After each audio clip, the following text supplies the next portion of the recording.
y los síntomas de una enfermedad. Para esto vamos a ver cuál es la diferencia, qué es un signo y qué es un síntoma. Un signo, perdón, es la manifestación objetiva de una enfermedad. Es lo que nosotros como profesionales podemos ver, muchas veces se pueden medir, se les puede dar un valor. Ejemplos de signos: el aumento de la temperatura, la frecuencia cardíaca, la frecuencia respiratoria, todos esos son signos. Lo vamos a diferenciar de un síntoma, que es la manifestación subjetiva de alguna alteración o de una enfermedad. Nos la transmite el paciente, es lo que el paciente siente, por eso decimos que es subjetivo. Estoy decaído, desanimado, con escalofrío. Eso es el síntoma. Y el síndrome, le llamamos así al conjunto de signos y síntomas que coexisten, que se dan en un momento determinado, juntos, y que corresponden a una misma enfermedad o clínicamente a un estado morboso determinado. El ejemplo típico, préstenme atención con esto de un síndrome, es la fiebre. En la fiebre tenemos signos y tenemos síntomas, para que los diferencien bien. ¿Cuál es un signo de la fiebre? ¿Qué nos pasa? Se aumenta la temperatura corporal, por ejemplo. Se aumenta la frecuencia cardíaca. ¿Cómo me siento cuando tengo fiebre? Decaído, esos son los síntomas. Estoy decaído, tengo escalofrío. ¿Sí?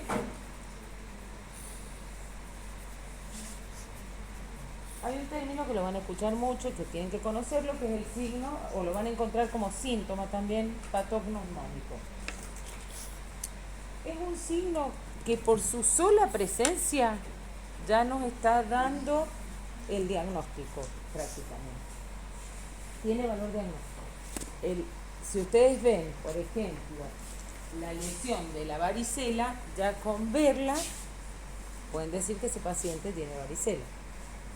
En el sarampión hay todo un exantema que se produce con determinadas características y que si el paciente lo tiene, podemos hacer el diagnóstico de que tiene sarampión. En odontología, por ejemplo, hay una pulpitis, cuando la pulpitis es la enfermedad de la pulpa, ¿ya han visto algo de eso? Algunos. Cuando esa pulpa se empieza a necrosar, hay un tipo de pulpitis que se llama pulpitis abscedosa, se empieza a abscedar. Entonces se empiezan a formar abscesos. Es sumamente dolorosa, muy, muy dolorosa, y solo calma un poquito con el agua fría. Entonces ese sería un ejemplo odontológico de un signo patognomónico, ¿sí? El paciente que dice, solo si tomo un poco si tomo frío se me calma un poquito, ¿sí? Y se exacerba con el calor, por supuesto. La semiología tiene 3 ramas: la semiotecnia, la semiografía y la semiogénesis. El nombre un poquito ya les dice de qué se trata cada uno. La sí. No escuchas nada.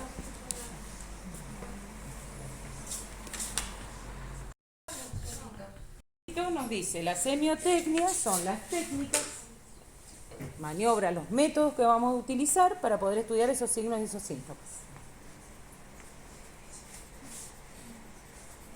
Tiene distintos métodos, porque dijimos que son los métodos, las técnicas. Entonces los vamos a dividir, vamos a dividir la próxima, en métodos directos o indirectos. Los métodos directos son esos métodos en los que nos vamos a valer de nuestros sentidos. Y los indirectos necesitamos aparatología. Los directos, el diálogo, primero y principal, y un diálogo claro, ya vamos a ver las características que tiene que tener, tenemos que expresarnos de manera tal que el paciente comprenda lo que le estamos diciendo, lo que le estamos preguntando, lo que le estamos explicando. La inspección,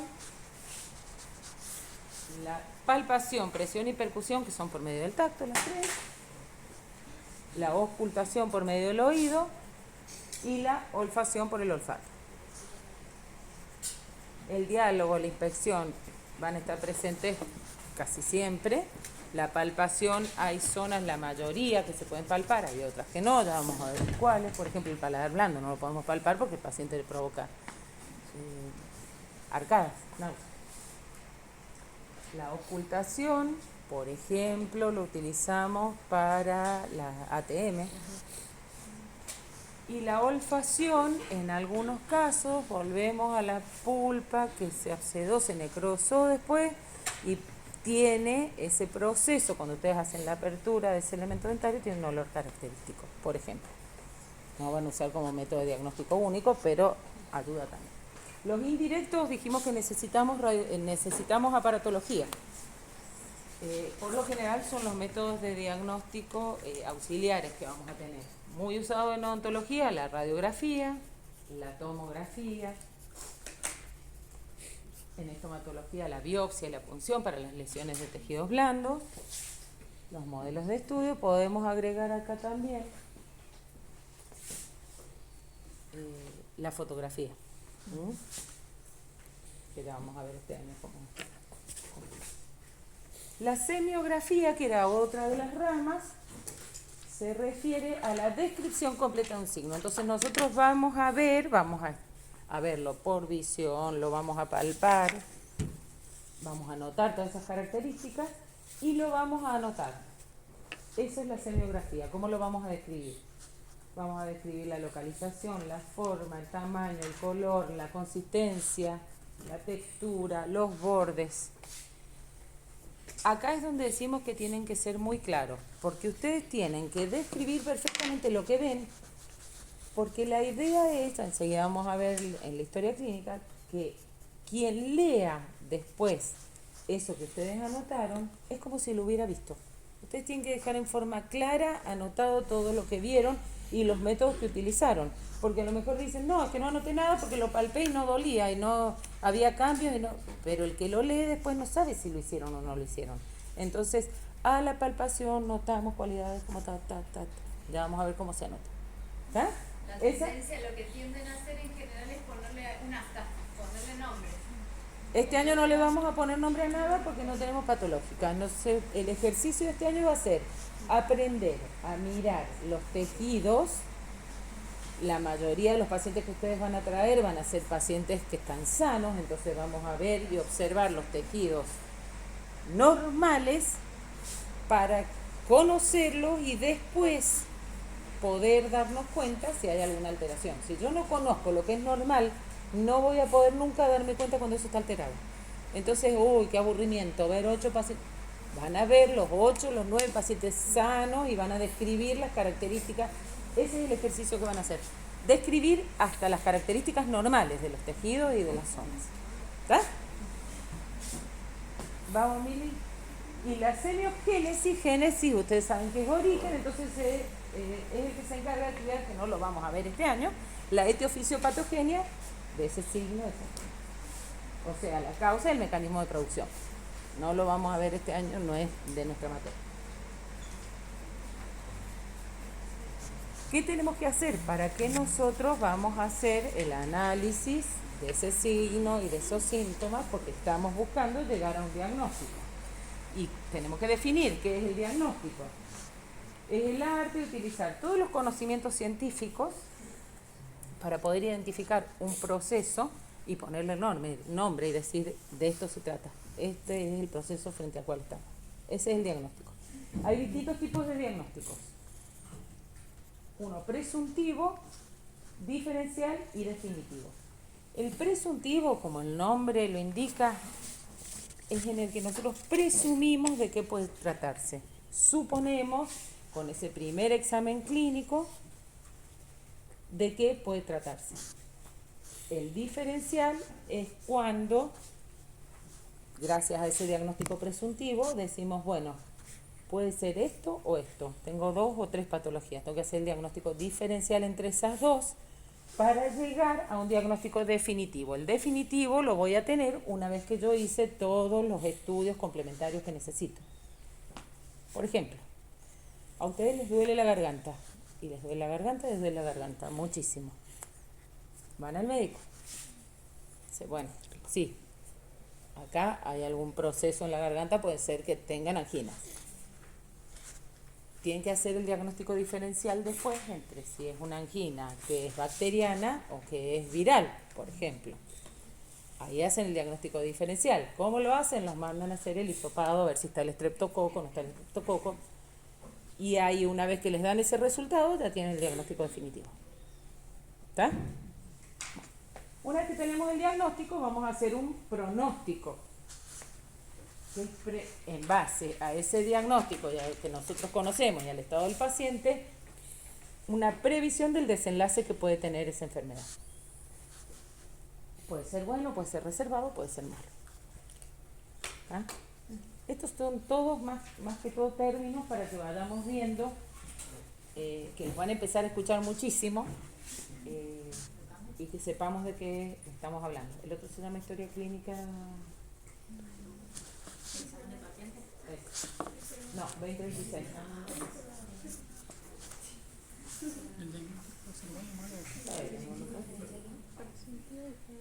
Bueno, vamos con ese, sí. Vamos con ese, no le cambie el nombre. No lo guardé. Bueno, vamos a ver ahora, nosotros ya vimos cómo preparamos, sobre todo los que tuvieron clínica hoy, los que tienen el jueves les va a cerrar más esto, cómo preparamos el ambiente de trabajo. Ya conocimos en ergonomía cómo es el lugar de trabajo, cuáles son las posiciones de trabajo. Con bioseguridad vimos cómo tenemos que preparar todo ese lugar para trabajar. Y ahora estamos en la instancia en que va a llegar el paciente y vamos a empezar con la atención del paciente. Sí o sí vamos a hacer historia clínica. Este año vamos a hacer como hacemos nosotros habitualmente, porque estamos aprendiendo y es la primera vez que se enfrentan a un paciente y la primera vez que van a hacer una historia clínica.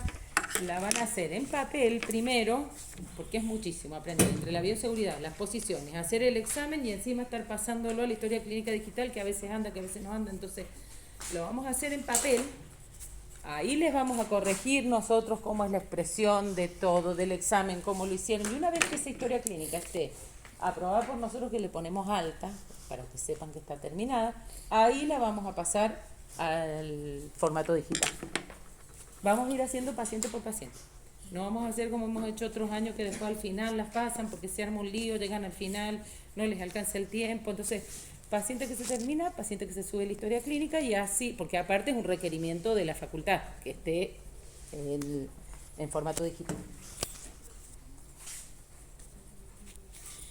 Después, bueno, ¿qué es la historia clínica? Es un documento legal, es el relato escrito de todos los datos del paciente. Incluye, ya van a ver, no me di cuenta de decirles que trajeran una copia de la historia clínica para verla, ya la vamos a ver acá y después van a traer una ustedes para seguirla. Los datos de filiación de ese paciente, todo el examen completo, las historias de si ha tenido enfermedades previas o no, que puedan influir en la manera en que vamos a tratar este paciente. Vamos a la próxima. Tiene un montón de objetivos la historia clínica. Se puede usar con fines docentes. Hay muchas materias que se estudian, sobre todo en medicina, en base a casos clínicos. Se presenta un caso clínico y de ahí van aprendiendo los distintos temas. Para investigación, toda esa información que nosotros recopilamos se puede volcar después en un trabajo de investigación. Esto asistencial es cuando nosotros, más allá del asistencial, que es cuando el paciente viene y lo vamos a atender, que hacemos el diagnóstico, el pronóstico de un plan de tratamiento. Vamos, mire, con la próxima. Para hacer estudios estadísticos, para ver si un método preventivo funciona o no. Tenemos unos datos ahora, aplicamos un método y lo vemos en unos años a ver si cambió en algo. Y como respaldo legal en juicios, importantísimo esto, no podemos trabajar sin historia clínica. Y para la identificación de personas también.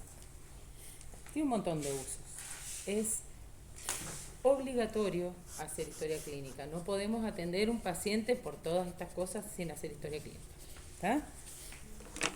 ¿Qué partes tiene la historia clínica? 3 partes grandes. La anamnesis o el interrogatorio, el examen del paciente y el consentimiento informado.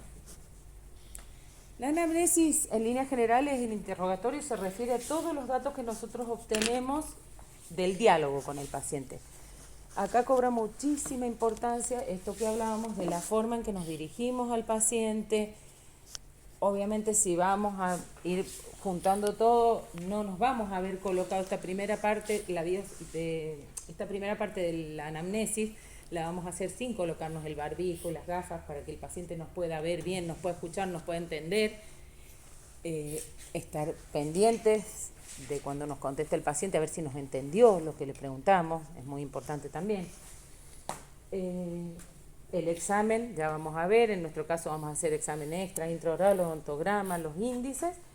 Y en cuanto al consentimiento informado, si a ustedes les han hecho algún tratamiento alguna vez, habrán tenido incluso que firmar el consentimiento informado. Es un documento en el que nosotros le explicamos al paciente perfectamente cuál va a ser el tratamiento que se va a realizar, los problemas que pueden haber, las complicaciones o no, qué pasa si no se hace ese tratamiento, y el paciente lo firma. Es una cuestión legal, sobre todo. Está declarando cuando firma, está declarando que entendió perfectamente lo que le dijimos y que está de acuerdo con el tratamiento. ¿Sí? Nosotros, como no hacemos tratamiento, no vamos a hacer consentimiento informado. Porque hasta el año pasado lo llenábamos, pero como no había tratamiento, era una cosa que no era ni una cosa ni la otra, les costaba mucho entenderlo. Entonces, como no hacemos tratamiento, no nos hace falta el consentimiento informado. Sí nos hace falta que sepan que es una parte fundamental de la historia clínica cuando hacemos tratamiento, y que sí o sí tiene que estar. Ya para el año que viene verán cómo se tiene que llenar de acuerdo a cada tratamiento que van a hacer. ¿Sí? ¿Qué lleva la anamnesis? ¿Qué ítems comprende la anamnesis? Los datos de filiación, que son los datos personales del paciente: nombre y apellido, DNI, fecha de nacimiento, domicilio, dónde lo localice, si tiene obra social, el número de afiliados, todo eso. La ocupación, ¿sí? Muy importante que lo llenen, ¿sí? Tenemos que saber frente a qué paciente, primero para localizarlo, y segundo, la ocupación. Me dirán ustedes, ¿para qué es importante? ¿Se acuerdan cuando la doctora les enseñaba a enseñar a cepillarse? ¿Cómo vamos a enseñar? Uno de los datos que teníamos en cuenta justamente era a quién teníamos enfrente. No es lo mismo alguien que entiende mucho y se ubica mucho en el espacio a alguien que no. Entonces, tenemos que tener todos los datos. Después viene el motivo de la consulta. Sí. Perdón, el año pasado algunos traían los datos de filiación del paciente de la casa, porque venía la madre, el padre, el hermano. Los tiene que completar acá. No pueden traer los de la casa porque forman parte de la relación que ustedes van a establecer con su paciente. No los traigan completos porque eso parecería no. Lo hacemos acá, ¿sí? Más allá de que los pacientes de este año, por lo general, es gente conocida, si bien no lo van a tratar de usted, ¿sí? Tu mamá va a decir, ay, ¿cómo le va a usted? Pero sí un trato formal, estamos en el rol de odontólogo y paciente, ¿sí? Y tienen que llenarlo acá, porque también es parte de lo que nosotros queremos que aprendan este año, ¿está? O que tienen que aprender, no es que nosotros queremos, tienen que después vienen el motivo de la consulta, me quedé. El motivo de la consulta es por qué viene ese paciente. Se expresa en los términos que lo dice el paciente. Si dice, me duele la muela de abajo de la derecha, pueden ponerlo entre comillas, pero lo ponen así. No pongan un diagnóstico, ya tiene pulpitis, porque ese es el diagnóstico, no es el motivo de la consulta. El motivo de la consulta es por qué viene el paciente. ¿Qué les va a pasar a ustedes? ¿Van a traer pacientes sanos? Va a traer el amigo, compañero, el novio, la madre. Entonces, ¿qué vamos a poner en motivo de la consulta? Control. ¿Sí? Después vienen los antecedentes de la enfermedad odontológica actual. Nosotros, al traer pacientes sanos, no van a tener antecedentes. ¿Qué son los antecedentes de la enfermedad odontológica actual? El paciente viene porque tengo un dolor en esta muela debajo de la derecha. Ese es el motivo de la consulta. El antecedente de esa enfermedad odontológica actual es que yo le pregunte a ese paciente, bueno, ¿te duele? ¿Cuánto hace que te empezó a doler esa muela? Y a mí me dolía hace 3 años con el frío, pero después se me pasó y ahora hace un mes me empezó a doler con el frío, pero ahora me duele. espontáneamente, y tomaste algo y sí, tomé ibupirac, y se te pasaba, sí, el primer día sí, al otro día, todo eso anotó, toda la historia de ese motivo de la consulta de esa enfermedad que tiene el paciente ahora. ¿Ah? O era una muela que la tenía tapada y se me salió, así como te lo dice el paciente. ¿Ah? Después vienen los antecedentes personales, clínicos y heredofamiliares, que en el formato de historia clínica que tenemos nosotros es una planilla en la que salen separados por distintos sistemas y las enfermedades que pueden tener. Y al lado ya lo van a ver, dice sí, no o no sabe. Acá es muy importante que le preguntemos al paciente, que lo miremos a ver si entendió lo que le estamos preguntando, porque muchas veces pasan rapidísimo, el paciente ni sabe qué le están preguntando, no entiende qué es esa enfermedad. Para eso tenemos que tener una idea nosotros de qué se trata. Y si alguna de esas enfermedades el paciente dice que sí, tenemos que preguntar más. Si el paciente, ustedes le preguntan, ¿tiene hipertensión? Sí. No me quedo con eso. Le pregunto, bueno, ¿y esa hipertensión está controlada? ¿Vas al médico? ¿Estás medicado? Todas esas cosas, porque después al momento de atender nosotros a ese paciente, si tenemos que colocarle anestesia, si tenemos que tomar recaudos, no son pacientes que no vamos a atender, pero sí tenemos que saber si tienen patologías base. Si es un paciente diabético, por ejemplo, dice diabetes, sí, listo. No, le preguntan, ¿estás controlado? ¿Estás medicado? ¿Te inyectas insulina? Porque de acuerdo a eso van a hacer, que ya lo van a ir viendo ustedes más adelante, los distintos recaudos que vamos a tener que tomar a la hora de atender a ese paciente. Entonces, miren si es importante que pongan la verdad acá. Porque si ustedes ponen, pongo todo que no, ni se lo pregunto, pongo todo que no, y después tengo que atenderlo a ese paciente y pasa algo, es un documento que están firmando, ¿sí? Y el cuestionario sobre hábitos de salud bucal que vimos cuando vimos dieta, que le dio la doctora Morán, ese cuestionario es parte de la anamnesis. ¿Está? Digamos, esta es la historia clínica, no se ve nada, por eso hubiera sido buenísima que hubieran traído, pero bueno, ya después la tienen para imprimir en la plataforma, está para imprimir, ya se las voy a poner visible y la imprimo. Esto es siguiendo la anamnesis, siguiendo el orden que vimos recién, ¿sí? Salen los datos de filiación acá, el motivo de la consulta, antecedentes de la enfermedad ontológica actual, los antecedentes personales o heredofamiliares, vamos a ver qué sigue. ¿Vieron cómo es el cuadrito infeccioso y salen distintas enfermedades? Sí, no saben. ¿Está? Tiene un número, sí. Pero los antecedentes de la enfermedad, o sea, si yo pongo que viene solo por control. No vas a tener antecedentes de la enfermedad ontológica, no presenta. En general los pacientes que vienen a la clínica no tienen. Los antecedentes, entonces, pero no lo dejen en blanco, pongan no presenta. Bueno, lo llenan. Está muy fácil porque tiene un número, entonces si alguno de estos le dice el paciente que tuvo hemorragia, sí, no lo dejen así, tiene un número, atrás en las observaciones ponen ese número y aclaran todo lo que sea de interés sobre eso que les dijo el paciente que sí tenía. ¿Está? Bueno, dijimos que era por un lado la anamnesis, la otra parte era el examen del paciente. El examen, vamos a ver el examen extraoral y el intraoral. ¿Cómo se hace? Lo vamos a ver en detalle. A ver, vamos a ver si llegamos.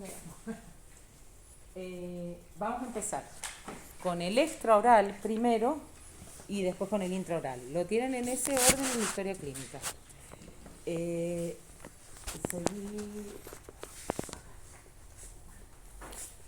es en línea general. Vamos en la anamnesis. Dijimos que era el cuestionario que le hacemos al paciente, que es muy importante que lo veamos. De acá directamente va a salir cuál es la forma de elección. Porque la anamnesis hay 3 formas de hacerlo.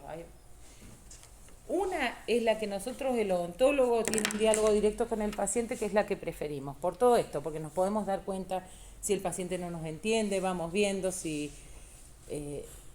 no entendió o si entendió y hay algo que no nos dijo, entonces podemos preguntarle de otra forma, que sería la tercera forma, hecha por el profesional. Hay otros lugares en donde el asistente tiene un formulario y llena el asistente. No lo elegimos, no lo preferimos, pero bueno, existe también. Y hay otro en el que sería el menos todavía, que es un formulario que le damos al paciente que lo llene. Acá suele pasar que el paciente, como no entiende lo que le estamos preguntando, te pone a todo que no. Entonces no suelen ser muy reales las respuestas que encontramos ahí. El examen va a ser, primero vamos a hacer el electroral, después el intraoral y después el odontograma. En ese orden lo vamos a ir haciendo en la clínica, ¿sí? Dijimos que para hacer el examen íbamos a usar los métodos directos de la semiotecnia, que eran los que usábamos los sentidos, el diálogo, la inspección, la palpación, son los que más utilizamos. ¿Qué es la inspección? Es notar visualmente las distintas características que presenta un tejido, una zona, y entonces vamos a ver las cualidades como la ubicación, el color, la forma, el tamaño, que después por medio, ¿se acuerdan?, de la semiografía, las vamos a describir y lo vamos a anotar.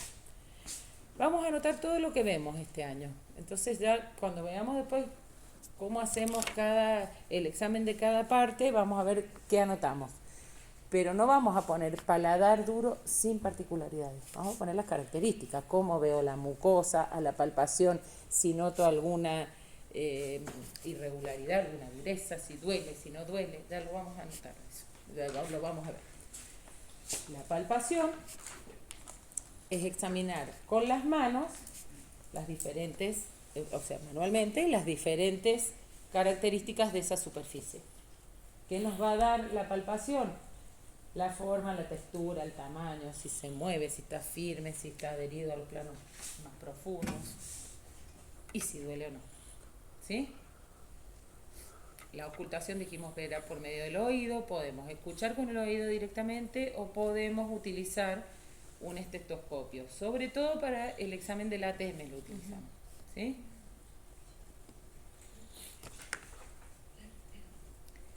Y acá empezamos con el examen extraoral. ¿Qué es lo primero que vamos a ver? ¿Tenemos tiempo hoy? Sí. Si presenta o no simetría facial ese paciente. Fíjense que en la historia clínica creo que está puesto como asimetría. Lean bien.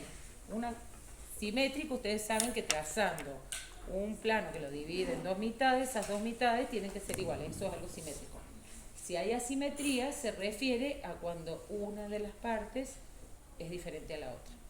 Tenemos que aprender a ver. Entonces lo vamos a hacer con un plano sagital y ahí vamos a ver, todos somos, ya sé que me van a decir todos somos asimétricos, sí, pero esto se refiere cuando hay asimetrías muy notorias. Tienen que aprender a ver por qué se produjo, lo vamos a ver después, eso lo van a ver en otras materias. Acá tienen que aprender a ver y ustedes tienen que fijarse si hay simetría, si presenta simetría o no.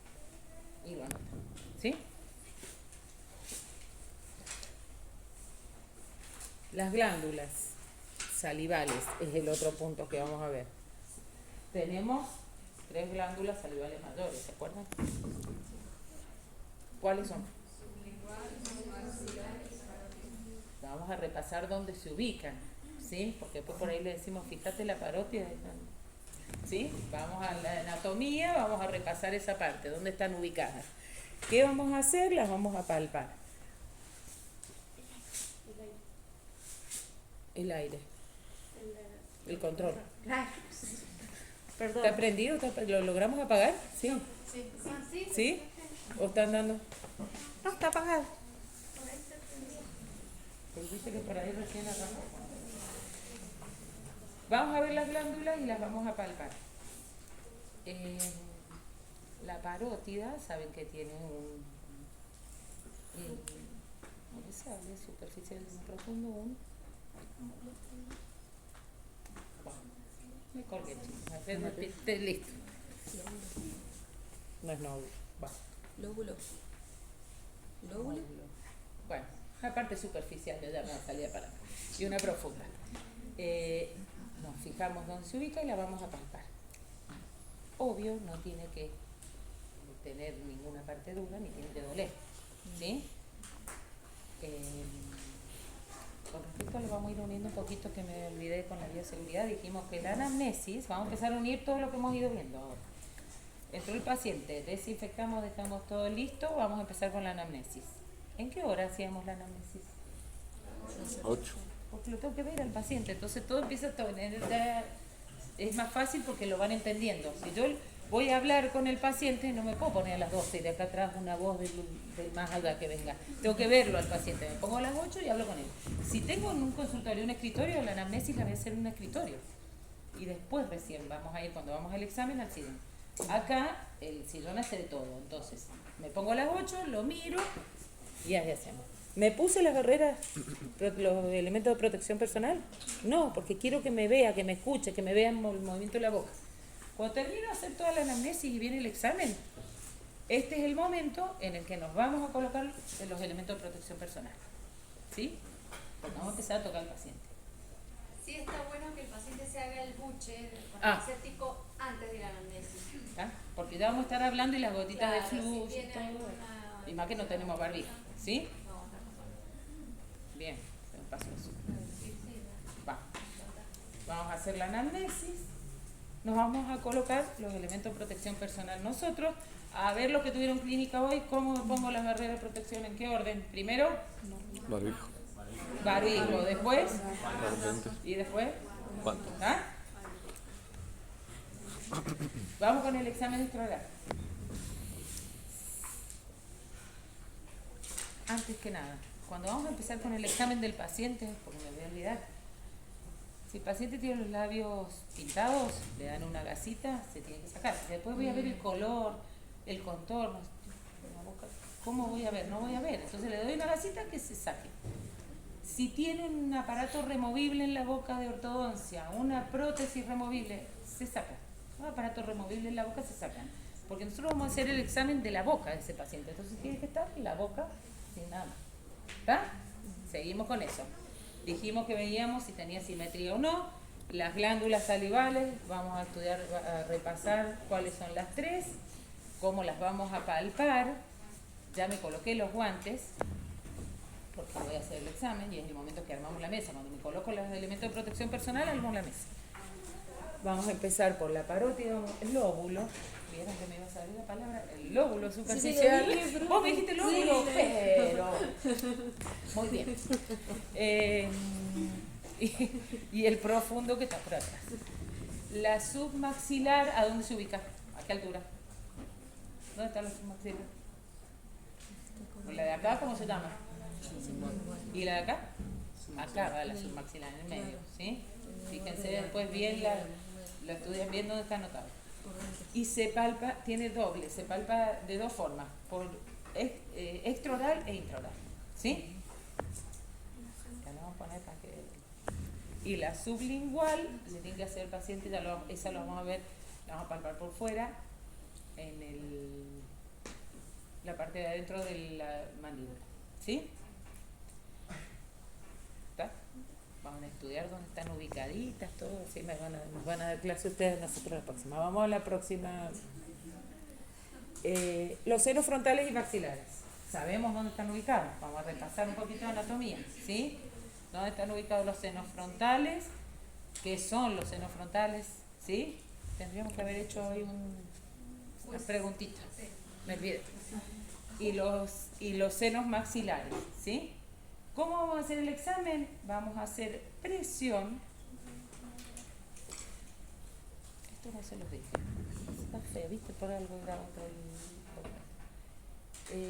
Podemos palpar con las manos. Puede ser palpación bimanual si utilizamos las manos. Puedo hacer presión, que por lo general se hace con los dedos, con los dos dedos, ¿sí? Y puedo hacer percusión, que es dar golpecitos. Esos tres los hacemos con el tacto, ¿sí? La percusión lo utilizamos sobre el diente, por lo general, y si bien no la vamos a hacer se considera un método directo, más allá de que la hagamos con el mango de un espejo. ¿Vieron las funciones del espejo? Separar, iluminar, reflejar, percutir, para eso. Con el mango del espejo le damos golpecitos al diente y si hay una afectación pueden ser golpecitos horizontales o golpecitos verticales y de acuerdo a si hay sintomatología en uno o en otro momento, estamos hablando que hay una afectación o pulpar o periodontal, ya lo van a ir viendo después, pero esa es la percusión. Esas son las tres cosas que podemos hacer con el sentido del tacto, método directo, ¿está? Los senos frontales voy a hacer presión con los dedos, ¿sí? ¿Sabes Y le qué son pre- los senos? ¿Qué cosas que son? Cavidades. Presiono, no tiene que haber sintomatología. Y en los maxilares también. Presionen con una ligera presión que se sienta, pero no le dejen los dedos marcados. Presión. Ejercen presión como lo suficiente como para ver si hay o no sintomatología. ¿Sí? A ver, Mili, la próxima. Los ganglios. Vamos a repasar todas las cadenas ganglionares. Era para hacerles hoy un...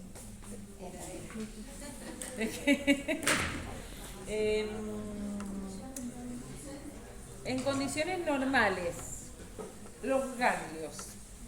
Si un ganglio está perfecto, no pasa nada. ¿Yo lo puedo palpar? No. ¿Ah? Entonces, vamos a volver a ver todos los recorridos de los ganglios, de las cadenas ganglionares. Y el examen que vamos a hacer es simplemente deslizar nuestros dedos y ver si sentimos alguno. Sentimos alguno, anotamos, ahí donde dice el examen, cuál es, en qué cadena y la fecha en que lo vi. Cuando venga ese paciente de nuevo me fijo, este tenía este ganglio inflamado, a ver cómo está, si sigue o no. Puede ser que venga, ustedes van a verlo a la semana siguiente o cada 2 semanas, pero lo tienen que anotar con la fecha y lo vuelven a ver. Si se fijan y ya no está, anotan con la fecha que no está. O anotan con la fecha, sigue ahí. ¿Sí? ¿Está?